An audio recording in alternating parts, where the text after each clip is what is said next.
Friend, welcome back to doctor Nithya's kitchen. So இன்னைக்கு நம்ம சென்னை ஃப்ளட்ஸில் இருந்தெல்லாம் எல்லாம் ரெக்கவர் பண்ணுற டைம் ஆயிடுச்சு. சென்னையை சுற்றி மோர் தென் 600 லேக்ஸ் இருக்குதுன்னு நான் படித்தேன். ஸோ அந்த மாதிரி ஒரு சுச்சுவேஷனில் நம்ம போய் வீடியோ எடுத்தால் எப்படி இருக்கும்னு யோசித்தோம். ஸோ அப்படியே ஸ்ரீபெரும்புதூரை தாண்டி வரும்போது அத்திப்பட்டுன்னு ஒரு கிராமத்துக்கு போகிற வழியில் இந்த மாதிரி ஒரு பெரிய லேக் மாதிரி நிறைய தண்ணி கட்டி கிடக்கு. ஸோ இந்த ஏரியுடைய கரையோரத்தில் தான் இன்னைக்கு நான் சிக்கன் வாங்கிட்டு வந்திருக்கேன். அந்த சிக்கனை வச்சு ஒரு கபாப் மாதிரி பண்ணி அதை வச்சு ஒரு பர்கர் பண்ணி நம்ம லஞ்சை முடிக்கலான்னு பிளான் பண்ணியிருக்கு. ஸோ வாங்க இந்த சிக்கன் கபாப் எப்படி பண்ணுறதுன்னு பார்க்கலாம். வர வழியிலேயே ஒரு சிக்கன் கடையில் நான் போன்லெஸ் சிக்கன் ஒரு 1/4 கிலோ வாங்கிட்டு வந்துட்டேன். வீட்டில் இருந்து வெங்காயம், இஞ்சி, பூண்டு, கொத்தமல்லி, புதினா ப்ளஸ் நம்மளுக்கு தேவையான மசாலா பொருள் இதெல்லாமே எடுத்துகிட்டு வந்துட்டேன். ஸோ இதை வச்சு நம்ம ஒரு லோக்கல் சிக்கன் கபாப் எப்படி பண்ணுறதுன்னு பார்க்க போகிறோம்.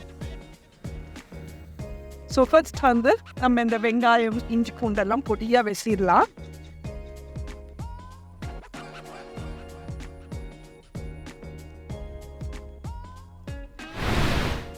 ரொம்ப முக்கியமான விஷயம், இந்த மாதிரி நீங்கள்லாம் ட்ரை பண்ணும்போது உங்கள் குப்பையெல்லாம் நீங்களே திருப்பி எடுத்துகிட்டு போயிடுங்க. இன்னும் இங்கே போட்டிங்கன்னா அது நீர்நிலைகளை அடைச்சிக்கிறதுக்கு வாய்ப்பு இருக்குது, ப்ளஸ் குப்பை சேரும். ஸோ அதனால் நம்ம போடுற குப்பையை நம்மளே எடுத்துகிட்டு போயிடணும். ஃபர்ஸ்ட் நான் இந்த வெங்காயம், இஞ்சி, பூண்டை பொடியாக வெட்ட போகிறேன்.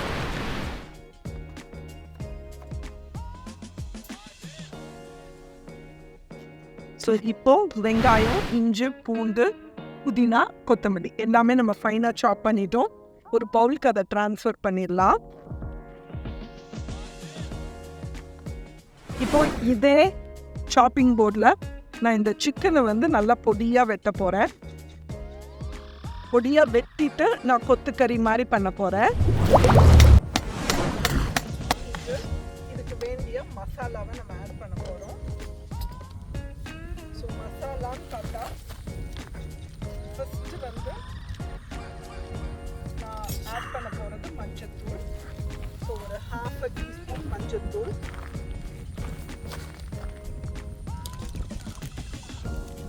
ஒரு 1/2 டீஸ்பூன் கொத்தமல்லி தூள்,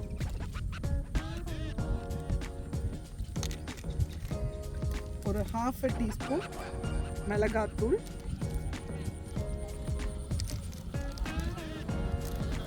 ஒரு 1/4 டீஸ்பூன் சோம்புத்தூள்,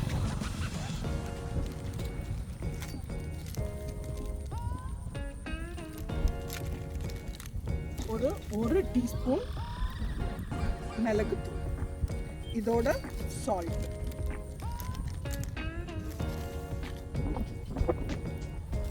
சால்ட் ஒரு 3/4 டீஸ்பூன் தேவைப்படும். ஸோ நான் ஒரு 3/4 டீஸ்பூன் போட்டுட்டேன். இப்போது இதை நல்லா பைண்ட் பண்ணுறதுக்கு 1 டீஸ்பூன் எண்ணெய் ஊற்றிக்கலாம். அதோட ஒரு முட்டை.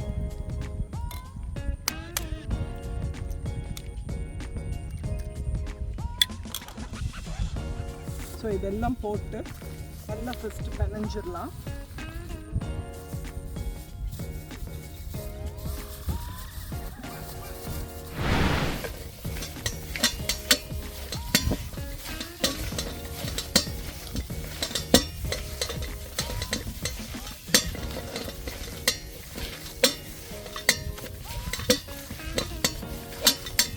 நல்லா ஒரு மசாஜ் கொடுங்க. நீங்கள் கொத்தமல்லி, புதினா போட்டிருக்கீங்க, இஞ்சி பூண்டு போட்டிருக்கீங்க. ஸோ நீங்கள் நல்லா அந்த மசாஜ் கொடுக்கும்போது இந்த கொத்தமல்லி, புதினா, பூண்டு, இஞ்சி இதிலருந்தெல்லாம் வாசனை வெளியில் ஒரு நல்ல ஃப்ளேவர் கொடுக்கும். ஸோ நல்லா நம்ம இதை பிணைஞ்சிடலாம்.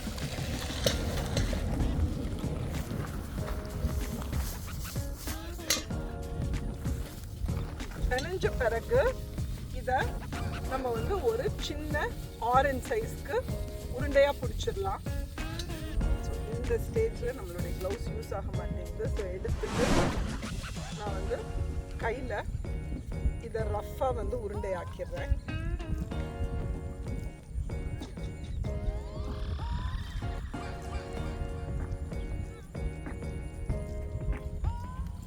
ஸோ நம்மளுடைய கபாப் மசாலா ரெடி ஆயிடுச்சு.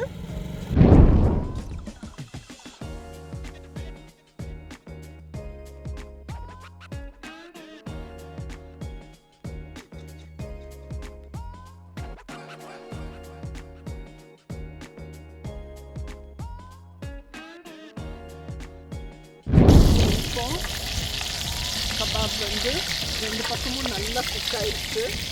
ஸோ அதை எண்ணெயிலேருந்து ரிமூவ் பண்ணிடலாம்.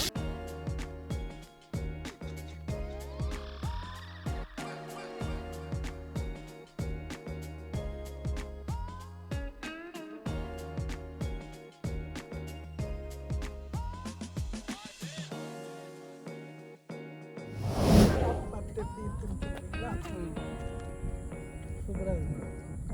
நல்லா உப்பு காரம். நீங்கள் இந்த ஊருக்காரங்களா? ஆமாம், இந்த ஊர் சூப்பராக இருக்கு. நீங்கள் இங்கே மீன் பிடிப்பீங்களா? மீன் வலை விட்ருக்கான், மீன் பிடிப்போம். என்ன மீன் கிடைக்கும்? ஜிலேபி.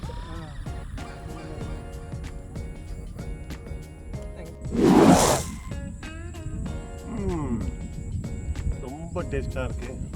உப்பு காரம் எல்லாம் ஈக்குவல் அளவில் ரொம்ப டாப்பாக இருக்குது. Thank you doctor. இப்போ நம்மளுடைய சிக்கன் கபாப், அதாவது இது வந்து ரொம்ப ஒரு லோக்கல் ஸ்டைல் சிக்கன் கபாப். நீங்கள் கபாப்னா நார்த் இந்தியன் கபாப் மாதிரி யோசிக்காதீங்க. யூஸ்வலாக இங்கெல்லாம் இந்த வில்லேஜ்லலாம் போனீங்கன்னா அங்கே வந்து சிக்கன் கபாப் அப்படின்னு விற்பாங்க. அது பார்த்திங்கன்னா இந்த மாதிரி ரொம்ப லோக்கலாக இருக்கும், பட் செம்ம டேஸ்ட்டாக இருக்கும். ஸோ நம்ம செஞ்ச இந்த சிக்கன் கபாப் எப்படி இருக்குன்னு டேஸ்ட் பண்ணி பார்த்துடலாம்.